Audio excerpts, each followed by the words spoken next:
Thank you for joining us this Thursday morning, July 2nd, 2020, for our next edition of VC Ag Today. Today's topic is going to be management of herbicide-resistant weeds, and we're also going to have some updates from our guest speaker, Dr. Michael Flesner, our extension weed specialist. We're glad to have Michael with us this morning. Thank you for joining us.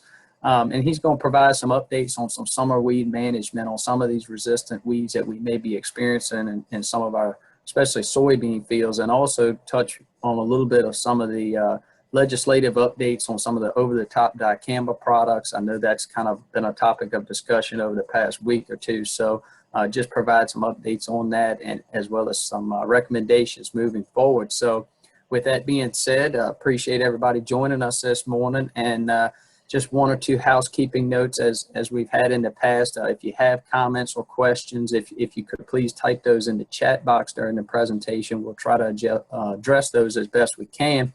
But also, if you would just hold those till the end, we'll allow everyone to be unmuted and ask questions or comments, and hopefully facilitate some discussion this morning and get some questions answered from folks. So without further ado, Michael, we appreciate you joining us this morning, and the floor is yours.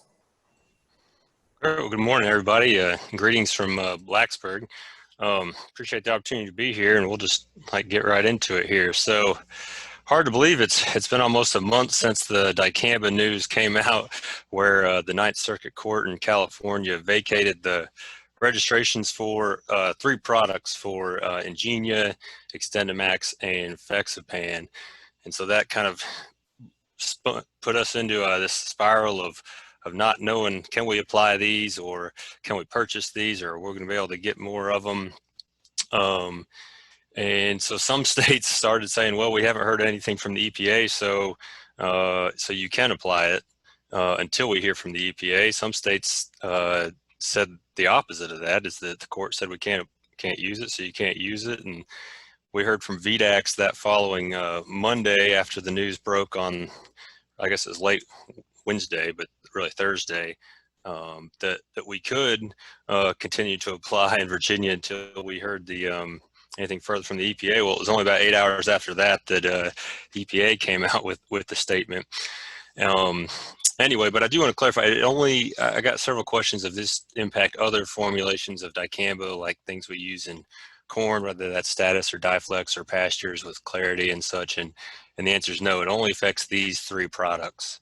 And so the EPA came out with this statement, which I think helped us, gave us some guidance, but then it also has still been interpreted in a few different ways. And so I've got on the screen there, I think, the relevant language from that statement. And it's really this 2-part C that if you're on the call and can't read this, where I think some of the different interpretations come from, and that's the distribution or sale by commercial applicators. And if your ag retailer considers themselves a commercial applicators, and certainly in many cases they do commercial applications, it says they are allowed to sell it. Some ag retailers say they fall under Part B, which is just a person other than the registrant, and therefore they're only allowed to return it to the registrant or dispose of it properly. So I've talked to several ag retailers over the last couple of days, and I can tell you that they are all kind of interpreting this differently. So the best advice I can say, if you're trying to find dicamba, is call around. You probably got your go-to one, but if they don't have it, you might be able to find it somewhere else. Some are selling it. Some have said, we're not selling it anymore. Some are saying we're only doing applications of it. We're not going to sell it to the customer to apply. So it really is a kind of a varied landscape out there. So I guess what does that mean for everybody is that the product is probably difficult to find, and it may be impossible to find in some cases. And so if you are going to rely on dicamba and don't have it in hand, you're going to want to get on the phone pretty quick, or you're going to have to look at some alternatives, and we'll go into that, what those could be here in a couple slides or a couple minutes. If you have it, though, everybody has to use it by July 31st. There's no one's allowed, or any uses are allowed after July 31st. There's sort of one possible exception of that for Tavium.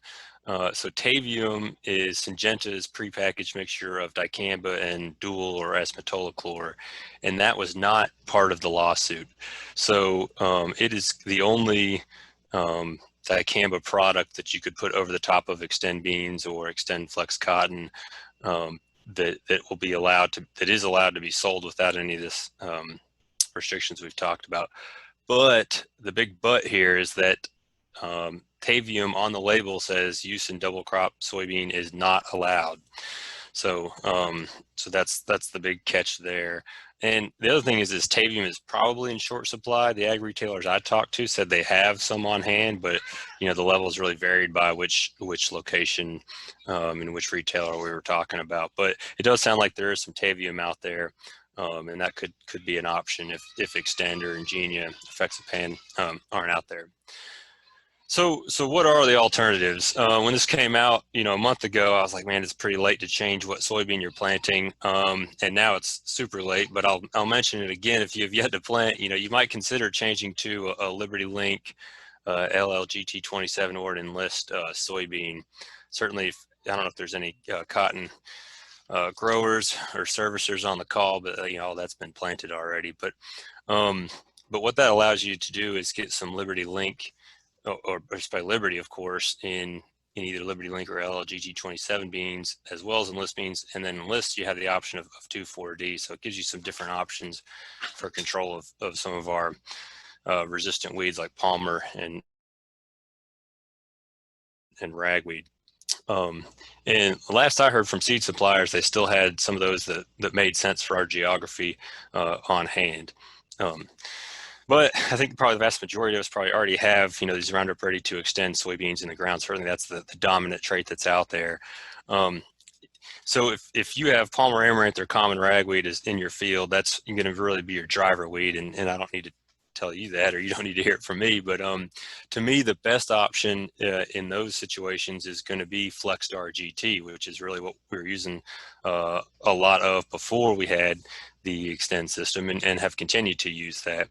And I really like that because it has the Famecifin in there to get rid of the palmer or ragweed. It also has the glyphosate premix in there to get rid of the rest of the weeds in your field. Of course, the glyphosate's not going to do much to palmer and ragweed because they're resistant to it.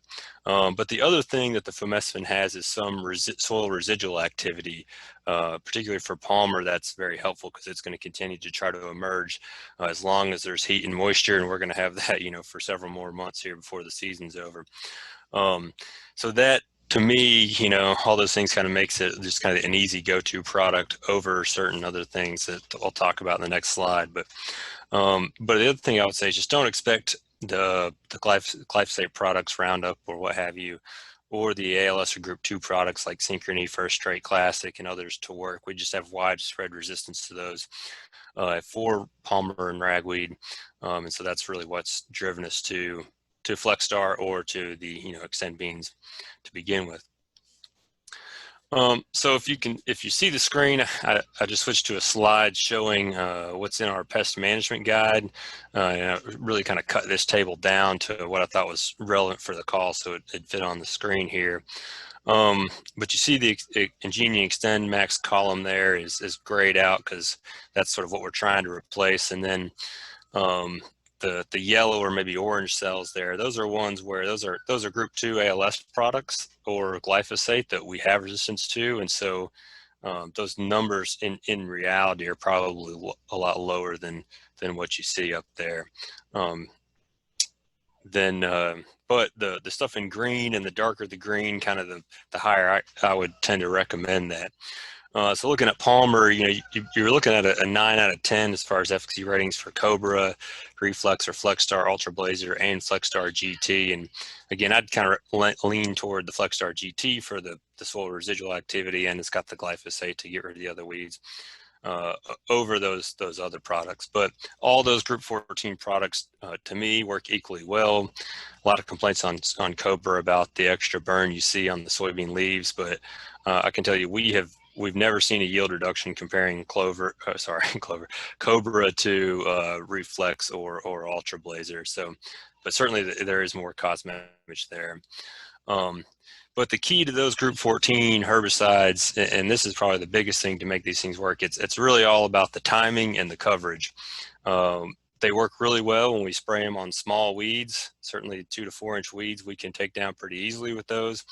But it's not going to be like dicamba if you sprayed that, where you can push it to a little bit larger weeds. Of course, I don't recommend that, but it's got a little bit stronger ability to take down a larger pigweed than those Group 14. So you got to get on small weeds. That's the timing. The other thing is the coverage.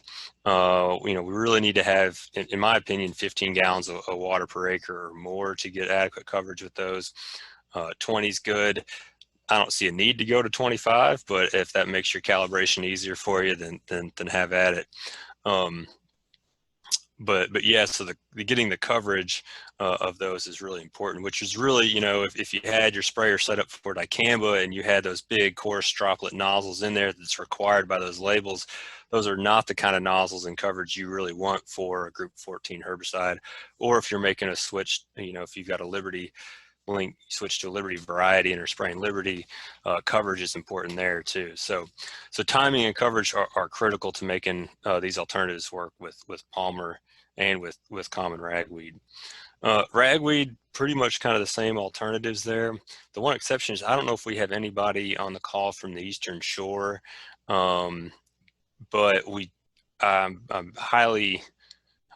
confirmed it clinically yet, but I'm almost certain we have PPO resistance or Group 14 resistance on the Eastern Shore. It seems the closer to Maryland you are, the more likely it is to be in your area. And so then you're really kind of up a creek without a paddle, as the saying goes, because Cobra, Reflex, Ultra Blazer, Flexstar, GT, all those are Group 14 based herbicides. And so if you've got Xtend beans in the ground, you're really going to have to find some dicamba somewhere. Otherwise, you're probably going to have those things escape on you. I included a couple other weeds kind of on down on that table. The morning glories, one thing, is a lot of first rate and Roundup goes out if morning glories are a problem, and that's a great combination for morning glory. But if you're relying on that first rate being an ALS product to help you out with ragweed or Palmer or even mare's tail, it's just not going to happen because we have such widespread resistance to those. So we do have our pest management guide that has this table and has even more weeds and information in it. I'm going to try to put these links in the chat if I can here, although I don't really see where the chat is.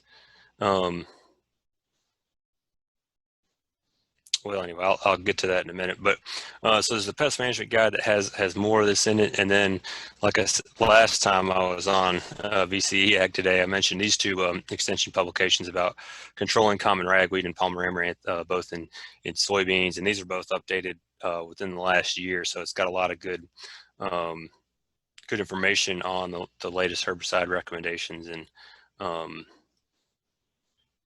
that. So there we go. All right, I got those links in the chat if you're on the Zoom call now. So I would recommend those sources of information to try to help control those. And I guess we're moving right along schedule. I thought about pausing here to take questions, but maybe we'll go ahead and dive into the sort of the more nuances of this ruling and then come back to questions. And this is sort of getting into the crystal ball of are we going to have this next year? And so basically the court ruled that FIFRA, the Federal Insecticide Rodenticide Act, was violated because they did not adequately, I guess, determine that there was not a significant increase in the risk of adverse effect on the environment. And so they specifically pointed out 3 risks that were substantially understated, and then 3 additional risks that weren't even really considered by the EPA. And so you can see those on the screen, that the ones that were understated was the amount of DT soybean acreage in 2018, and then the subsequent amount of dicamba that was being applied. So they just didn't take into effect how much dicamba was going to be going out, or didn't adequately predict that. They seem to be agnostic as to whether formal complaints of dicamba were damaged. Dicamba damage were underreported or overreported, and that was a big debate of, well, some of this dicamba damage is being blamed on dicamba and it's not dicamba, and certainly some of it was trying to be blamed on things that weren't dicamba and it was dicamba, and the EPA just sort of said, well, just kind of threw their hands up on that one and said, we're not really, we don't really know, and we're not going to really dig any deeper to try to find out. So the court did not appreciate that. The EPA refused to estimate the dicamba damage in spite of record evidence of substantial and undisputed damage. And so the EPA said, we don't really know what the extent of the damage is, because it could be, this, that, or the other. And there's all these ongoing state investigations. And so they didn't really dive into that question. And the court thought that because they didn't do that, they substantially understated that risk. And then, the other three risks, I think are some things that have been pointed out in the ag media and by several university extension weed specialists for a while now. And that was one of those is the high likelihood that the label would not be followed. Another one is substantial effects on anti-competitive economic effects, right? So in certain states, I don't know that Virginia's necessarily been one of these. In my opinion, it hasn't been, but some states, it was basically your option if you have PPO resistance is you've got to plant Extend soybeans or Liberty soybean, and if you plant a Liberty bean, you're going to get dicamba damage.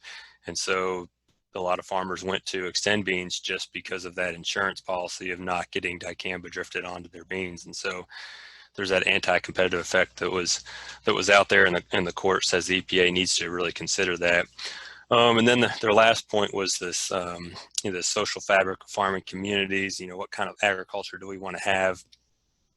Certainly, it's tough to grow grapes or peaches or that kind of thing around a big soybean production area that's spraying a lot of dicamba just because of the off-target movement of it. So those are the things that the court, didn't like. I really thought the court pointed out some relevant things here, but the timing was pretty much tone deaf. So it is what it is. Luckily, I think that the existing stocks provision has really helped us going to get through this season.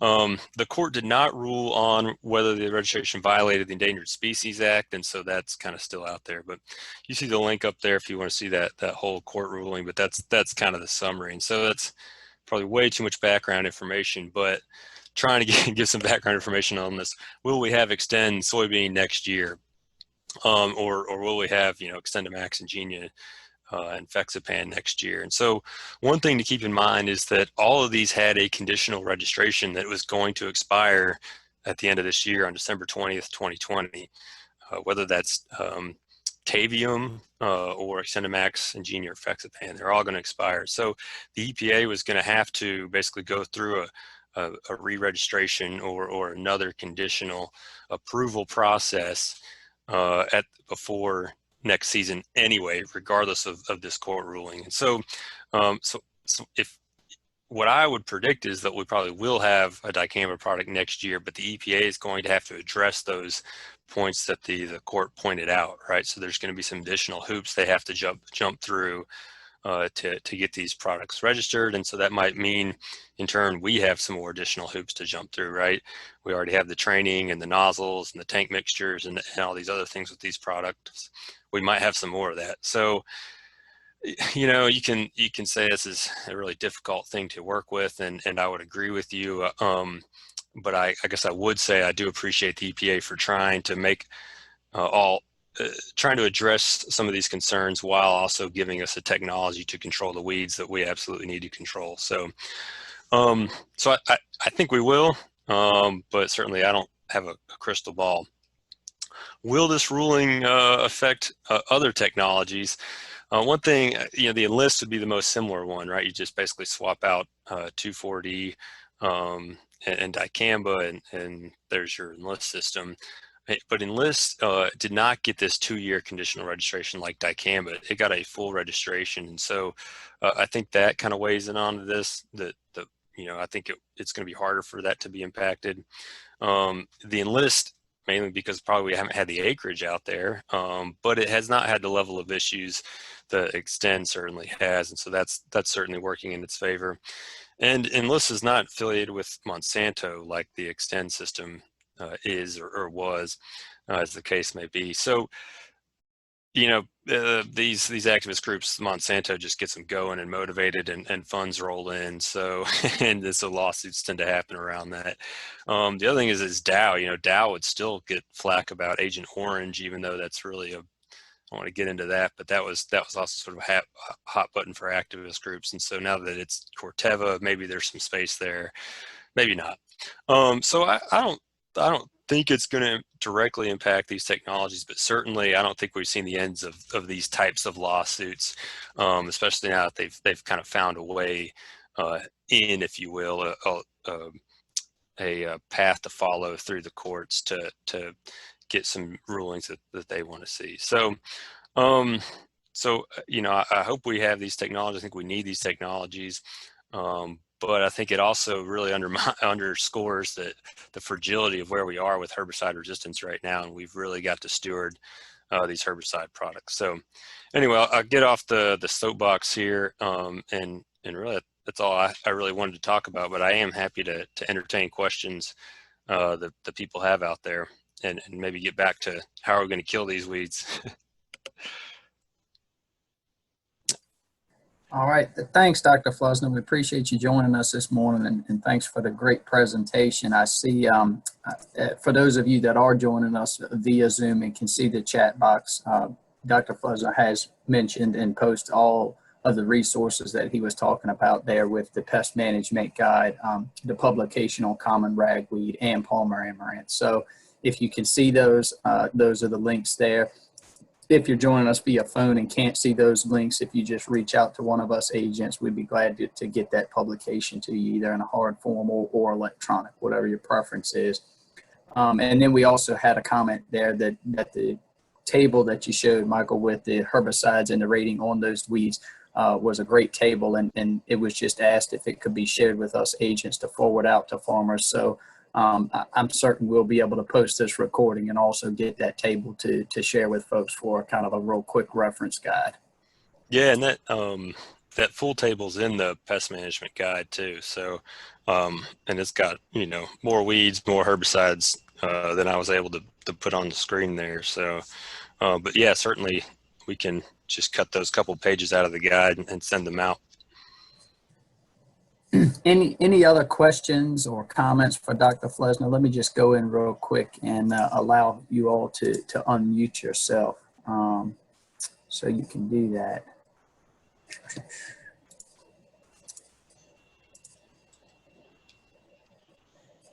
All right, so I think everyone should have the ability to unmute if you have any questions or comments at this time. So any questions or comments for Dr. Flusner?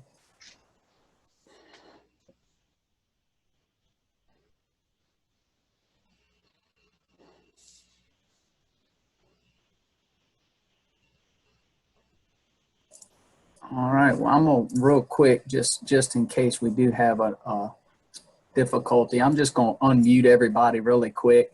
If you have a comment or question, we'll just give a few seconds for folks to chime in on that. If you don't, we'll shut that down again and move forward.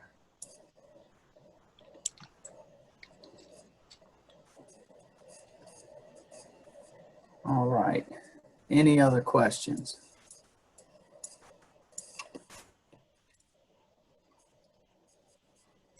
All right, and Dr. Flusner has just posted a few more links as well into the chat box, one with some further information on the court ruling, and then another for the weed identification guide that he has there. So with that being said, I guess we don't have any more questions or comments, Michael. So we appreciate you joining us again this morning. Thanks for the great update. We know some farmers, at least in our area, are busy trying to finish up getting a double crop acreage planted and small grain out. So we'll be glad to send this recording out to those producers so they can get this information and share it with those that find it of benefit. So we thank you for joining us. Really appreciate your efforts and time with us this morning. Yeah, absolutely. I hope everybody gets everything done in the field so that we can all enjoy a good 4th. So appreciate you having me. Yes, sir. Thank you. Just a few closing comments. You see on your screen right now our evaluation link. If you're joining us today or if you've joined us in the past for this program, if you would just take just a couple of minutes, it should take less than 5 minutes to complete that evaluation for us and let us know how you think the program is, if there's anything we can do to address topics or issues that you may would like information on. All of that to help improve the program. We would really appreciate it if you could take just a few seconds to complete that at your leisure, if you would. And then also, we appreciate everybody joining us. And then we've got next week on the screen, you can see that our topic is going to be corn and soybean diseases. We're going to have some of our pathology specialists within Extension talking on some of those in-season diseases for corn and soybeans and maybe some management techniques and options for those diseases. So it's going to be next week, Thursday, July 9th, same link, same phone number at 9 a.m. So if you could help us disseminate that and join us if you would. So with that being said, I appreciate everybody joining us this morning. I'd just like to take a few seconds and thank the team of agents that make this effort possible. Mike Broadus, Stephanie Romelchek, and her summer intern, Skylar Swan, Laura Maxey-Nay, and her summer intern, Shelley Underwood, and Mr. Trent Jones over in Northumberland and Lancaster County. We thank them all for all their efforts to make this possible. So thank you all again for joining us. And with that being said, we hope everybody has a great 4th of July holiday. Stay safe, stay healthy, and hopefully we'll see you again next week. Take care.